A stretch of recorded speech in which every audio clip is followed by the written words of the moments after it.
Okay, look, y'all don't believe me. Juro lealtad a la bandera de los Estados Unidos de América y a la República que representa una nación al amparo. Back up. You're paying this lady cash? Why is that? Why aren't you going to the office with paperwork? Oh, that's because I just meet her up. She just pull up on me in her Rolls Royce and I just meet her over here by this Carl's Jr. by my house. I go, bro, you meeting up with somebody's hoe right now. Huh? What you talking about? I said, brother, how did you acquire this apartment? Let's take a step back. How did you acquire this place? What's up? How's it going? This is Let's Talk motherfucking Foerella, and it's season motherfucking 5. Namaste, how are you doing? To be honest, where have I been, Dwayne? It's been such a long break. We haven't seen or heard from you in a while. Y'all, life been lifing. Making videos all the motherfucking time, that shit get hard. The guy and the crew who produces my videos, they got their own lives. And it's like the reality of the situation is I'm sitting here day trading, working all the time at work, and being the fucking oldest child of fucking 8 siblings and having parents that are irresponsible and they got the philosophy of when my kids turn 18, they're on their own. Motherfucker, that's not true. My siblings is all the birth control I need in the fucking world because my parents who let them fucking figure out life at 18, the reality of the situation is when your parents tell you that, they don't have the ability to take care of you. They didn't set you up how they were supposed to. The reality of the situation is if you have a child, you should be thinking of, can I buy this child a car? If my child wants to go to school, is that a reality of the situation? Anything and everything that my child needs, can I do it for them financially?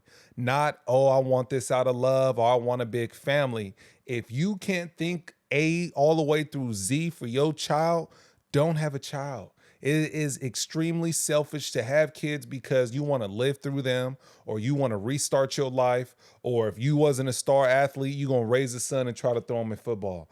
Or if you wasn't a pro cheerleader or XYZ, blase, blah, whatever the situation is, if you can't possibly think about financially taking care of this person for the rest of their life, because life does happen, then unfortunately, yeah, you will be the older sibling who becomes responsible enough to repair your credit that your parents fucked up because they was irresponsible, help them rebuild their credit, and any and all situations that my siblings have, they come to me.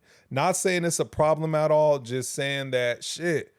I had a situation where, okay, I have a sister. She has my niece. She's doing really well for herself. She had a piece of shit guy who's not around no more, RIP. But now my sister is in a place where she's doing extremely well. I had to fly to Ohio. My other sister got married. I got another little sister who's a fucking YouTube, TikTok star who has so many different personalities. I got another sister who's in between California and Arizona, always travel. Like, bro, I have a sister who will get mad, book a trip somewhere with no way of getting back, and then call you crying and panicking because she's stranded there. Like, who are they supposed to call? Their mom who stopped giving a fuck at 18 or their dad who's been a deadbeat majority of their life? Probably their brother who got his shit together. When shit like that happens, unfortunately, I have to be the one to rescue. Y'all could sit up here and say, oh, let her figure it out. No. When it comes to the women in my life, I understand that women need a pillar. A good mom needs a great husband. And a good daughter needs a great father. For me, we didn't have that. So I got to make sure the sisters in my life are always taken care of. My brother, he a little fucking knucklehead. He could deal with his own shit. But y'all, check this out. My little brother used to scam, finesse, and fandangle niggas for a living. Like, this is what this little nigga used to do. Out of nowhere, this motherfucker calls me telling me, I'm not going to drop his name. If you know him, you know him. If you watch the video, you watch the video. This nigga calls me telling me that he homeless when he just moved into a nice penthouse in Arizona, Scottsdale. Nice ass place. This kid's been living there for over 3-4 months now, right? Out of nowhere, he tells me, bro, I'm evicted. I'm like, bro, what the fuck are you evicted for? He goes, well, I've been paying this bitch like $18.50 a month, and anytime I give her cash, I just hit her up the next month. Back up. You're paying this lady cash? Why is that? Why aren't you going to the office with paperwork? Oh, that's because I just meet her up. She just pull up on me in her Rolls Royce, and I just meet her over here by this Carl's Jr. by my house. I go, bro, you meeting up with somebody's hoe bitch right now. Huh? What you talking about? I said, brother, how did you acquire this apartment? Let's take a step back. How did you acquire this place? All shit that I have to deal with. Otherwise, my little brother would be homeless out on the fucking street. So I'm telling y'all what I had to deal with. This is a reason why I've been gone for a while. This guy tells me, bro, I've been subleasing from this lady, and I fucking met her on Craigslist. I said, subleasing? Wait, what the fuck are you talking about? Oh, I didn't tell you? I met this lady on Craigslist. She gave me the keys to her apartment, and I just meet her up every month, give her cash. I said, brother, you've been squatting, and that person got fucking evicted, hence hoe bitch, and you're meeting her up, giving her cash. Like, there's no paperwork, no nothing. And in my brother's mind, this made completely sense to him. This made total sense. He didn't understand why he got finessed. He didn't understand why he got fucked over. And I'm sitting here like, can't be mad. The situation and the circumstances is for a lot of us who are adults now, who probably have fucked up credit now, who probably have their jobs and everything. I'd say your credit is fucked up, or you probably can't save, or your financial literacy is just not up to par. Unfortunately for my little brother, we come from a household where mama get her taxes, we'll go shopping. She'll give you $50, we'll go shopping. Everything to do with money in our household was just shopping. As soon as we get a lot of it, let's go take a trip. Like, shit, I moved around a lot as a kid. Like, never once ever did my mom ever talk about ownership of anything. Never talked about higher levels of education of anything. Never talked about credit being important at all. Never talked about things you should do before moving into your own spot. Nothing. Everything I had to figure out from trial and error. When I turned 18, I had $45,000 in debt, thanks to my mother. Put in my name. Thank you.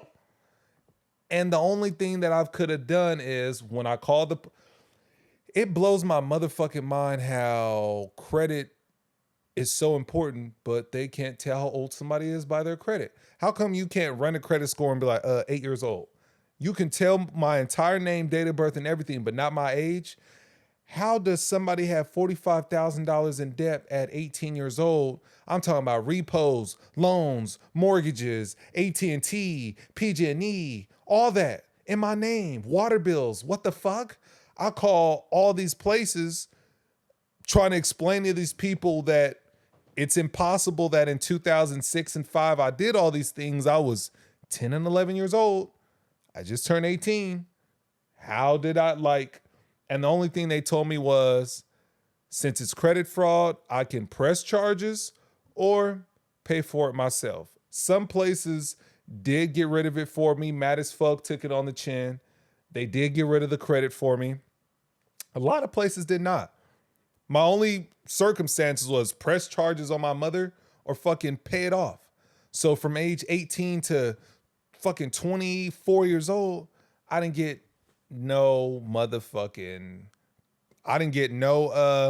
what's that shit? Tax return at all. Like, thank God I'm in a place now financially where honestly I owe money every fucking year. So I guess that's not, thank you, I guess. Fuck. But it's like I was in a situation where shit, press charges are paid off. I really wanted to press charges if I'm being honest. But my mom, she got a bad taste in niggas. My siblings' baby daddy ain't shit. They family ain't shit. I wasn't in a place financially where I could have taken care of all them while she did her jail time. So I had to pay for it, unfortunately. And with those same ideologies, my mother also put on my brother. Bro, I remember there was a time where my mom and my brother, for some reason, was going on a Disney trip, just them two together. My brother calls me in LA saying he's been there for 4 days and my mom just left him there. Shit like this happens, y'all. Random ass shit like this happens. Shit I can't make up. What am I supposed to do? I get a phone call saying that my little sister feels that nobody loves her because we all moved out the house. So she checks herself into a crazy house. Nothing was wrong with her, y'all. Don't think, oh, this nigga sitting up here telling all the family business. No. This motherfucker thinks she fucking little baby Rue from Euphoria trying to fucking get attention. She was totally fine. She didn't even take drugs. She called us 5 days later like, hey guys, I'm back home. I didn't realize people really go through shit. Yeah. You're not the oldest child. Mom's never had to depend on you for nothing. We been with her when she was on drugs, homeless, hella shit. Like, my mom is good now, great now, perfect now. We get along now. My little sister was just in a state where she was feeling alone, went to a crazy house for like a week. Talking about, she told me some gruesome ass demonic stories I don't want to say that patients there shared with her. And I'm sitting there like, baby girl, nothing. All my mom does is take this girl traveling. She just be having identity issues because of social media bullshit. I swear to God, social media is the biggest diminisher of young girls' self-esteem because all they do is get on there and compare. And women are really vicious. Like, some of the things that these girls say to my sister, honestly, just vicious. And sometimes I gotta be the big brother and call them and counsel them. Shit like that happens, and it's like having a podcast all the time, y'all. This shit get tiring. And then it's like, shit, to be honest, not a lot of shit don't be going on. If I'm not working on my private pilot's license, if I'm not day trading, if I'm not working a 12-hour shift, really right now, I'm in a place where if I play my cards right, I can have everything set for my family for life. If I play my cards right now, which I have been doing, which is why I've been staying my black ass in the house, which is why I removed my Amex and all my credit cards and debit cards off of Apple Pay. That shit too fucking convenient. You'll run up a motherfucking check, not even know, quit. And I'm in a state where I'm getting all my shit together. You guys might sit up there and go, oh, Dwayne, why not use the money from day trading? The reality of the situation is I still feel like I haven't developed that. What's the word? I haven't developed that, what's the word? Discipline in order to even want to use my day trading money. I leave that money alone, and I'm in a place where I'm like, okay, let me pay bills, pay debt, and then you're in a place where you'll pay some bills, pay some debt, and then it's like, fuck, I just worked all week. I want to fucking shit. I want to look good. I want to feel good. I want to go do something. And then you catch yourself using that card you just paid for. You'll catch yourself using that savings you just paid for. And it's like, a lot of y'all might sit up here and go, oh, it's my life because nobody taught me this. So a lot of you might have debt, might have saving issues because your parents didn't teach you this. But the number one thing I always say is, if you don't know and you know that you need to know, find out. It's that simple. Find out. If for me, with my lifestyle and everything that I had, I knew that I couldn't go to my parents or nobody for credit. They handed me a silver platter or a fuck you and figure it the motherfuck out. So I figured out that the best thing for me to do is live below your means. Live below your means. Save more than what you spend. It's okay to stay in the house. It's okay to eat shit. whatever you can to get to the next day to stack you up some money, because hustling is cool, but the reality of the situation is you need to develop that discipline. If you can't discipline yourself with 10K, you can't handle 100K. You can't handle 200K. If you think that more money will make my situation better, for a lot of people in America, yes, that is true. A lot of people are getting paid a lot less than what they are deserving. But the reality of the situation is you don't have to work at that job. You don't have to go there. Yes, it does suck. Temp agencies exist for a reason. There is no such thing as, I don't want to do that, motherfucker. I went to Napa to pick grapes in a field when I needed some cheese. I could have been out in the street hustling because it was easy, and I know hustlers and I know niggas that get cheese. But for me, I didn't want to get it that way.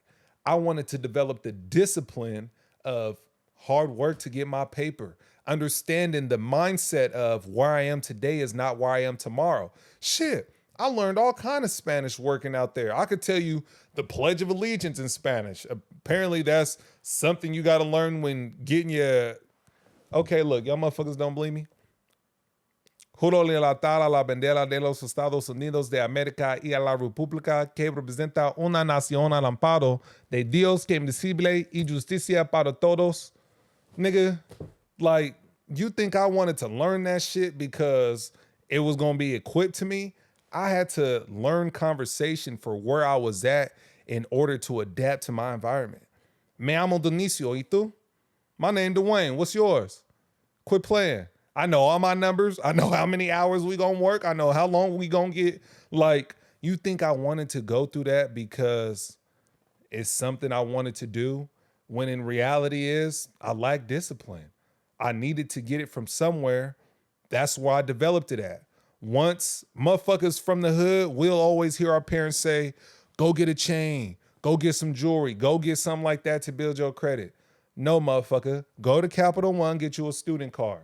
Why a student card? Because the government loves to give students money. You can get a motherfucking loan faster than you can get a credit card, which don't make no sense. But America is a business and we got to keep the money rolling. So giving this 18-year-old $50,000 makes a lot more sense than giving them a credit card to build their credit in order to obtain $50,000 interest-free loan eventually. If you master the discipline it takes to acquire more credit on your credit building journey, get you a Capital One card. Some of y'all might have a secure card. What you don't understand is if you put $500 on a secure card, can't go over that balance. The key is to build credit. Get you a Capital One card. They're going to start you off at $200, max it off, pay it off in that month. Don't pay it off at once. Break up your payments. Whatever your monthly payment is on your credit card, pay it twice. Or times it by 2 and pay it once. That's how you build your credit. Using credit, paying it. Using it, paying it. Having a balance, using it. That is how you build your shit. Credit is way more important than cash. They don't teach you that shit in the hood. The crazy thing that I always talk about is growing up is my Middle Eastern homies, my Indian homies. Those motherfuckers got it down packed. For my Middle Eastern Indian folks, money is like a religion thing to them. Like, I got partners who's not allowed to pay their rent if they not married. What? I got family and partners who will literally, like, my boy's Tesla broke down. His father-in-law gave him 60 bands, says, son, go start up a business. I don't need you struggling with your Tesla, and gave him a Model X. Black people would never do such a thing ever. Ever.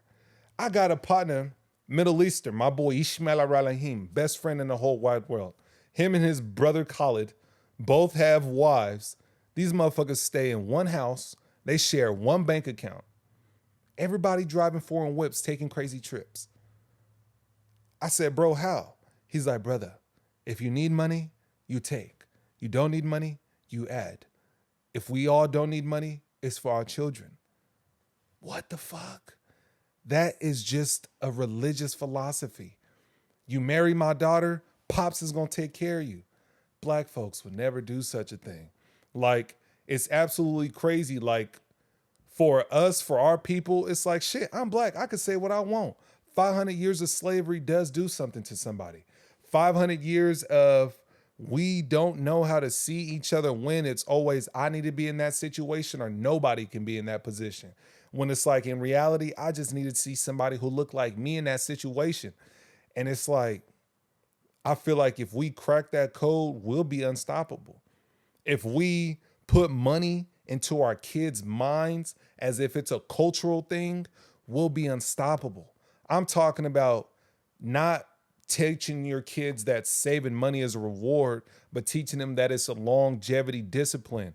Like, I remember being young and some of my Middle Eastern homies, we 10 years old, they sitting here working after school talking about, I'm the next bloodline of the family. I'm 10 years old. What do you mean you're the next bloodline of the family? I got partners working jobs, going to school, and doing Uber. What are you doing all these things? Oh, bro, I got to do this because if I show I got this amount of money to take care of my girlfriend's family, her dad gonna give me this much. I'm just saying that we got to change how we look at the money, because it's not racism that divides us. It's classism. Who makes what amount of money? The animal kingdom consumes each other by which animals are the largest and which animals are the biggest. The human kingdom consumes each other by who makes the most money. You feel a lot more better than somebody if you got more money than them. Easy. If you having a bad day at work and you see somebody down bad on their dick and they, oh yeah, bro, I'm making $10 an hour, bro. Life is bad. And you about to go work an 8-hour shift with $15 an hour, you gonna feel good. Why do you feel good? Why is financial consumption the way that we perceive each other? Why is what we see on the surface the way that we perceive wealth? I know a guy who could buy 3 Benzes, who literally drives a Honda, lives at home with his mama because he can afford to help his parents pay off his mortgage before he buys his own house. And he got enough in his savings and his check-ins and bankroll to prove it. This is somebody I work with who is in another country every other month based off of his vacation and him taking care of his family. And then I got another friend who drives a nice Benz and he can't even afford to live on his own. And the simple difference is the financial discipline, which is what I've been working on, which is why I've been gone. I've been day trading a lot, reached a high figure, 6-figure goal on my day trading account. But from where I come from, I'm scared. I'm afraid to touch that money. I'm afraid to use that money. I have a high figure job and I still haven't mastered paying debt. I take exotic trips all the time, but I'll pay some debt, pay it all off, use it instantly right away. Bills is always paid, but it's the cycle of using it, paying it, using it, paying it, use it, pay it. I'm gonna pay it later, use it. Too much of that. And from where I was in my life to where I am now financially, the biggest difference that has changed is the amount of money I have. I'm here now, but I still feel that I'm still in a straight line. I am now at a place where I can extremely plateau myself if I lock in on that discipline now. The longevity of the investments was killing me day by day versus me day trading. I'll day trade, make 10 grand. Next day, lose 5 grand. I had an account where I left it alone for over 3 years and it jumped over 35 grand from me just not touching it at all. And in one day trading week, I could touch up to 50 and lose 20. And I'm sitting here like the amount of anxiety and pressure that I was experiencing, trying to put money into the market every single day, trying to make it. And I check on an account that I was putting pennies in and it jumped over 5 figures. Oh yeah, that is full longevity, mastering this discipline, mastering the mind body, go to the gym an hour before work every day. Then I go to work and come home, make sure everything is all the way right. Because once I'm at this plateau position, the discipline I'm developing now, I'm gonna need there. So I got to make sure my ceilings is locked in. Everybody's taken care of. The podcast takes up a lot of time, but too many motherfuckers been asking about it. So I got some bomb fire ass fucking episodes on the way. I got some bomb ass interviews on the way. Shit, this was supposed to be like an introductory video, but now I got some finance shit up in here. let y'all know about the day trading and the investing. Really right now, that is what we are working on. I can't wait for this super special guest star video. And on top of that, I got fucking Good Love California coming. This has honestly been spectacular. I just wanted to give y'all something bite-sized, something snackish. I got plenty of shit on the way, plenty of interviews on the way. And this is Let's Talk Foerella. And it's just like that. Wow.